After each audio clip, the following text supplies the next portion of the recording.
Bom dia, boa tarde e boa noite, gente. Tudo certo com vocês? Espero que todos vocês estejam bem e aí se cuidando na casa de vocês, certo? Como vocês já me conhecem, meu nome é Celso e eu sou professor de ciências, certo? Hoje eu estou falando aqui com o nono ano e para ter um proveito dessa aula maior, é necessário que vocês, depois de assistirem às aulas, leiam da aula da semana passada o capítulo 1 e o 2 para essa aula agora, certo? Então, primeiro vamos recapitular tudo que a gente aprendeu até agora.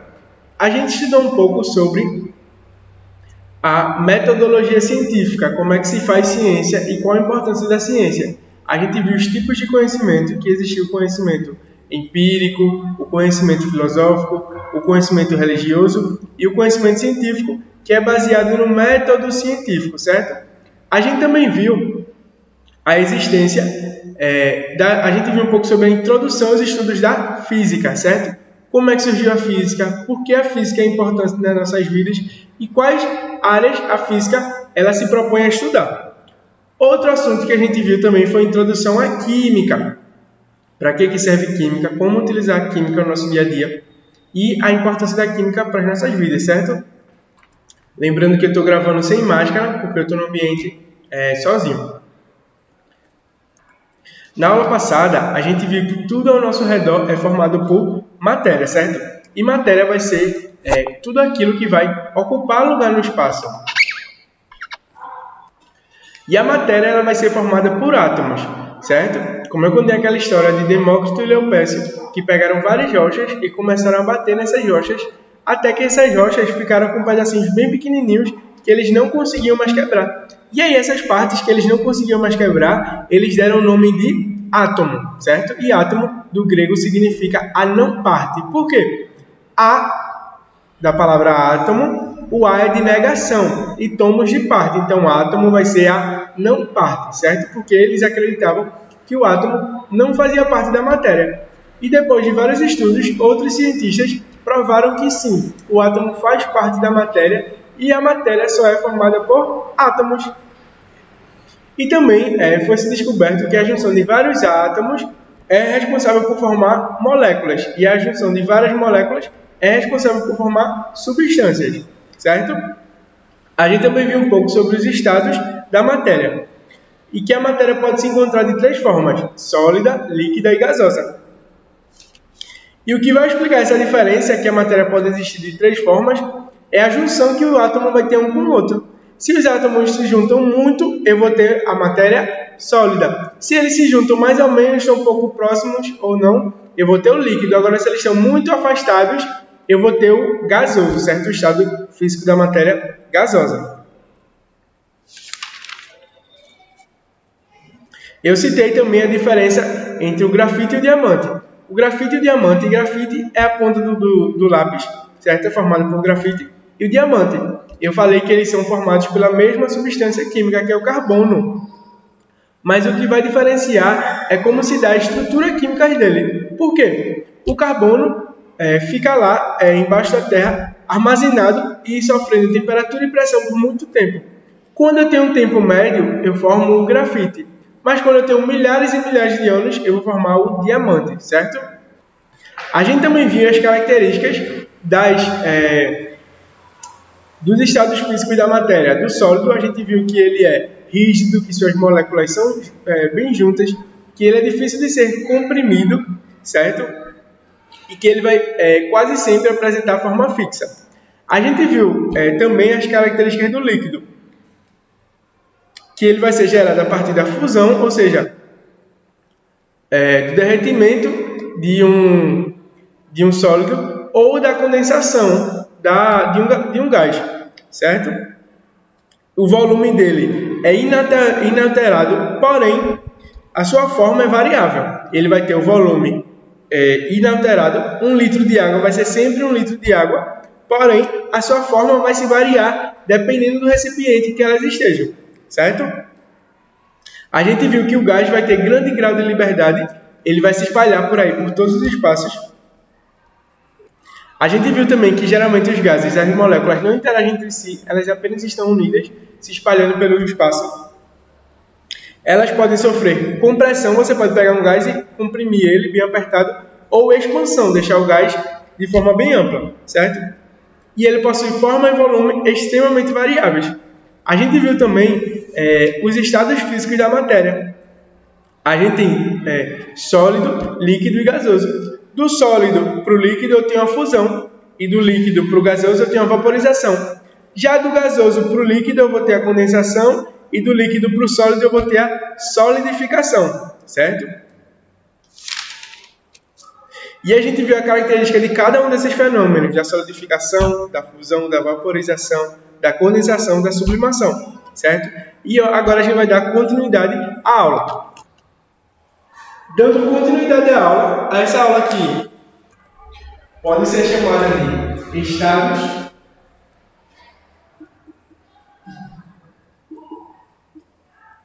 físicos da matéria. Só que aqui é a parte 2. A continuação do vídeo que a gente viu na aula passada, certo?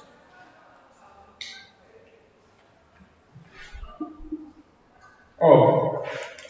E agora, na aula de hoje, a gente vai estudar um pouco sobre temperatura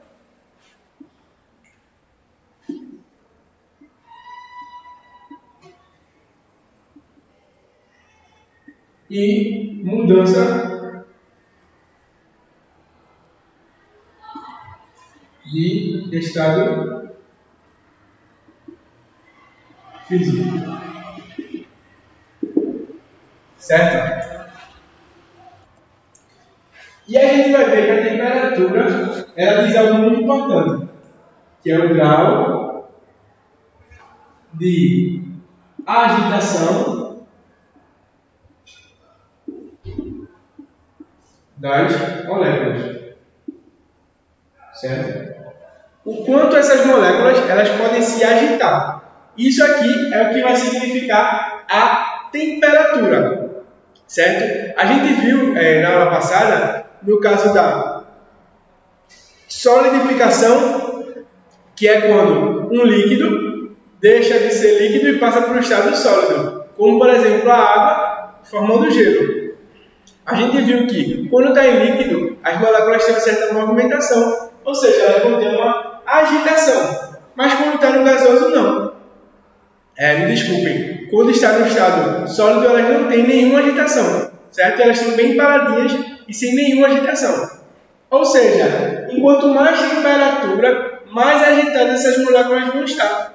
Enquanto mais, com um menor grau de temperatura, mais paradas essas moléculas vão estar.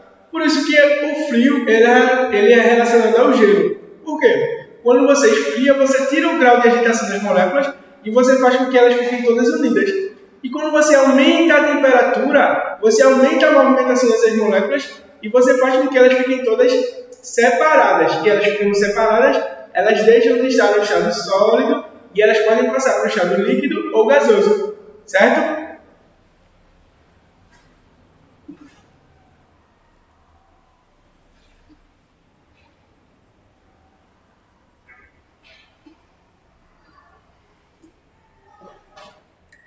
Uma informação muito importante que vocês vão ter agora é saber diferenciar a diferença de temperatura e calor. A temperatura, como eu tinha falado, vai dizer a agitação das moléculas, certo? Já o calor, ele vai medir a energia térmica em trânsito.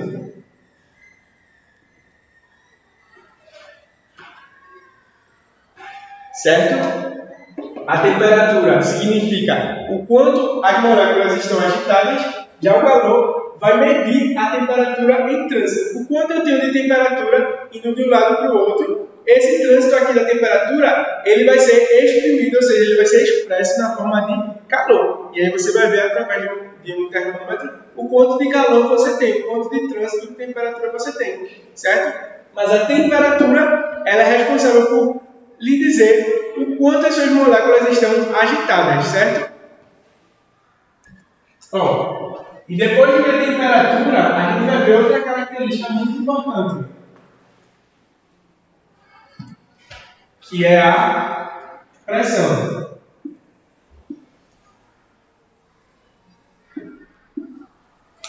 Certo? Ó, outra informação muito importante é que a mudança de pressão pode mudar a temperatura necessária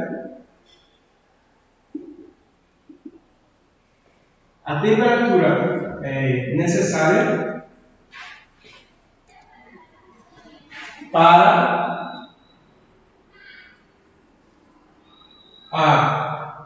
a mudança de estado físico da matéria. Recapitulando aqui, a pressão ela vai ser responsável por poder mudar a temperatura necessária para a mudança de estado físico da matéria. Como assim?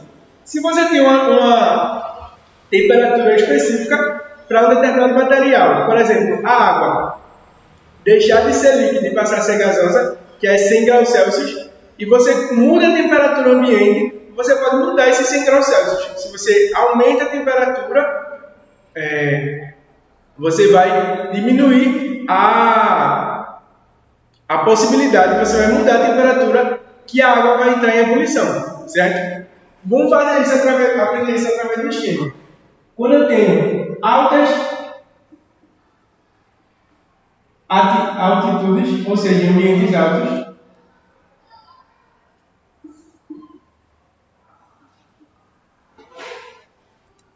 quando eu tenho altas altitudes, eu vou ter, consequentemente, alta pressão. Beleza? Altas altitudes, lugares altos, vão ter alta pressão. E quando eu tenho alta pressão, eu também vou aumentar o ponto de ebulição.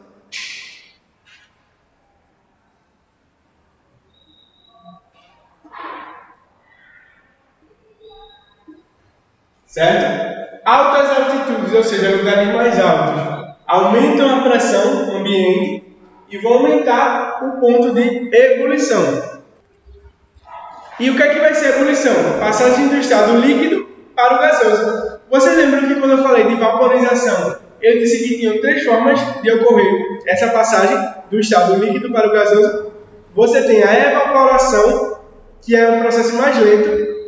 Você tem a ebulição, que é um processo geralmente ali na panela do fogo. E você tem a calefação, que é de forma instantânea. O líquido instantaneamente deixa de ser líquido e passa para o estado gasoso. Certo?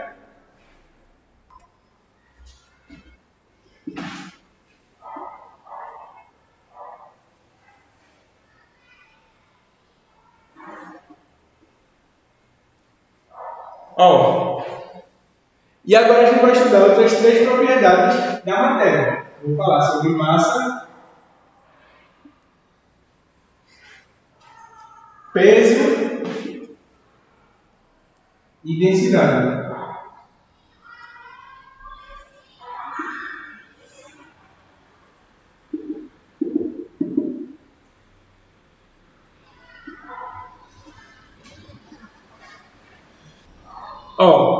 Quando eu estou falando de massa, eu estou falando de algo estável. Já quando eu estou falando de peso, eu estou falando de algo instável. Vocês já perceberam que vocês sabiam que a expressão eu vou me pesar na balança está errada? Por quê? Quando você sobe lá na balança, você está medindo sua massa. E a massa vai ser o quanto você tem de matéria em você. Certo? A balança vai dizer isso. O quanto eu tenho de matéria em mim. Quantos átomos em mim vão formar uma matéria que vão dar o peso que vai formar a massa. Já o peso em si, ele é instável, porque ele vai depender da gravidade.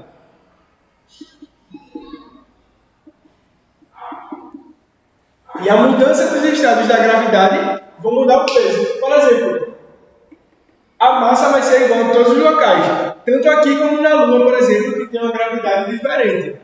Mas já o peso, ele é diferente. O peso daqui da Terra é diferente do peso da gravidade.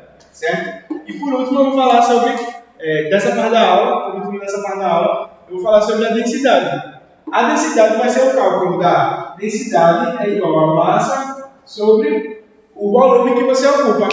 A junção da densidade massa sobre volume vai dizer a densidade. Por exemplo, uma vitamina ela é mais densa que a água, porque ela é mais grossa, certo? Mas a gente vai estudar, na próxima aula a gente estuda mais um pouco sobre densidade e essas propriedades da matéria, certo? Vamos fazer alguns exercícios agora? Gente, dando continuidade agora, a gente está na segunda parte da aula, certo? E a gente vai resolver algumas perguntas sobre os estados físicos e a passagem dos estados físicos da matéria, certo? Primeiro, vamos lá ler a primeira pergunta. O naftaleno, lembram que eu falei na aula do naftaleno? Revisem aí um pouco, vocês podem ler essas perguntas, certo? Quem quiser estar anotando pode anotar, mas não é obrigatório. E resolver primeiro do que eu vou dar a resposta, certo? Vocês pausam o vídeo, aí tiram print, anotem e tentem resolver. E depois vocês assistem aqui a resolução das questões. O naftaleno, comercialmente conhecido como naftalina, ele vai ser empregado para evitar baratas em roupas e ele vai fundir em temperaturas superiores a 80 graus Celsius, certo? E sabe-se que as bolinhas de naftaleno a temperatura ambiente têm suas massas constantemente diminuídas, terminando por desaparecer sem deixar resíduo. Essa observação pode ser explicada pelo fenômeno de... E aí, quem é que lembra da aula? O fenômeno do naftaleno. Acertou quem respondeu sublimação, certo? Porque ele vai passar direto do estado sólido para o estado gasoso. Sem passar pelo estado líquido, ele é conhecido como sublimação. Alternativa letra B. O segundo vai ser: o ponto de fusão ocorre igual a do cobre, aqui ele pegou o cobre, é igual a 1803 graus Celsius, ou seja, o ponto de fusão, o ponto que ele vai deixar de ser sólido e vai passar a ser gasoso. E o ponto de ebulição é de 2310 graus. O ponto de ebulição, para quem lembra, é a medida em que o material vai deixar de ser líquido e vai passar a ser gasoso, certo? Isso vai ser a ebulição. Assinale a alternativa que indica corretamente o estado físico do cobre em 20 graus, 100 graus, 1000 graus e 2500 graus. A alternativa correta aqui seria a letra C. Sólido, sólido e gasoso. Por quê? 20, 100 e 1000 estão abaixo de 1803, então ele continuaria no estado sólido. Já 2500 é maior do que 2310, que é onde ele ebule. Então, se ele passou dessa temperatura, ele vai estar no estado gasoso. A letra B vai ser a alternativa C, a resposta correta, certo? E agora a gente vai para a terceira alternativa. A formação de nuvens obedece ao ciclo da água na natureza, onde primeiro ocorre a evaporação e em seguida a precipitação de gotículas de H2O, que é gotículas de água. Imagine então o processo de formação de nuvens como sendo uma mudança de estado físico da água. Qual dos itens abaixo melhor representa essa transformação? Qual dos itens abaixo melhor vai exemplificar, melhor vai falar sobre essa transformação da passagem do estado da água? Quem saberia responder? Vamos ler essa terceira questão novamente para ver quem não entendeu. A formação de nuvens obedece ao ciclo da água na natureza, onde o primeiro ocorre a evaporação e em seguida a precipitação de gotículas de água, que é simbolizada pela fórmula química de H2O. Imagine então o processo de formação das nuvens como sendo a mudança de estado físico da água. Qual dos itens abaixo melhor representa essa transformação? A alternativa correta aqui seria a letra B, certo? Destilação, porque a destilação vai fazer esses mesmos processos de evaporar a água, certo? Transformar ela em gás e depois precipitar em gotículas de H2O, ou seja, condensar, para poder limpar as poeiras do ambiente. Vamos para mais perguntas? Questão 4. O ponto de fusão do ferro é igual a 1530 graus Celsius e o ponto de ebulição do ferro é de 2450 graus Celsius. Baseado nisso, qual será o estado físico do ferro nas seguintes temperaturas? A 25 graus Celsius, qual será o estado físico do ferro se está menor do que o ponto de ebulição? O ponto de ebulição é o ponto para ele virar gás, certo? Aqui ele vai estar sólido, certo? 130 também vai estar sólido, S de sólido, certo? 1459, ainda menor do que o ponto de fusão do ferro, certo? Fusão é a etapa, para quem não lembra, da passagem do estado sólido para o líquido.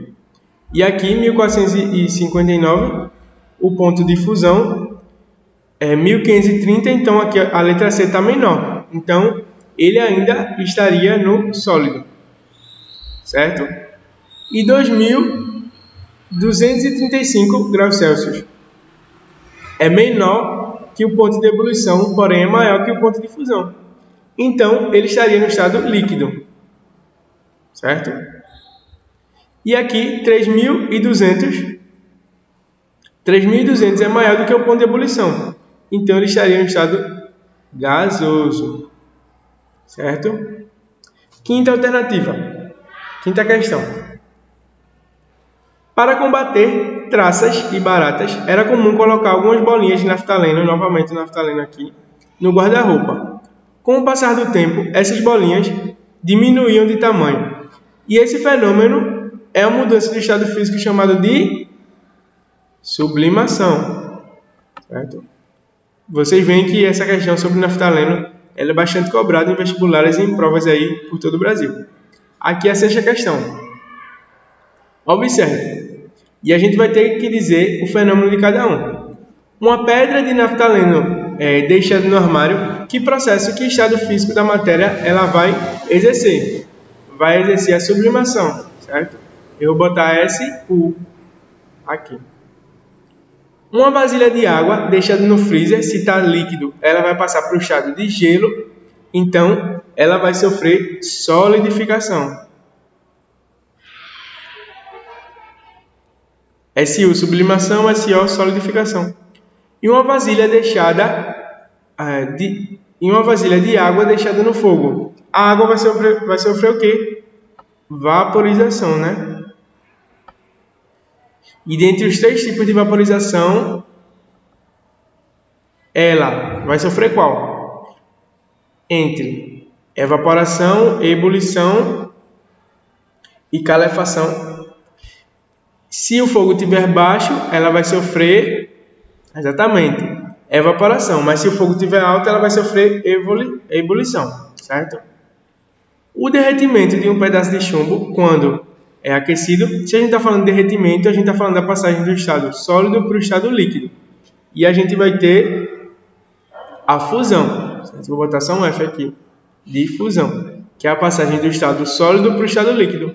Então, eu tenho sublimação, solidificação, evaporização e fusão. Bora ver aqui. Sublimação, solidificação, evaporação e fusão. Essa aqui compreende a alternativa A, compreende todos os meus quesitos. Mas vamos ver as outras. Sublimação e sublimação, a primeira é sublimação, porém a segunda não é. Certo? E a última é fusão e não solidificação. Terceira, não é fusão. Também não é sublimação. Só acertou aqui na evaporização e também não é solidificação. Letra D. Evaporação também não é.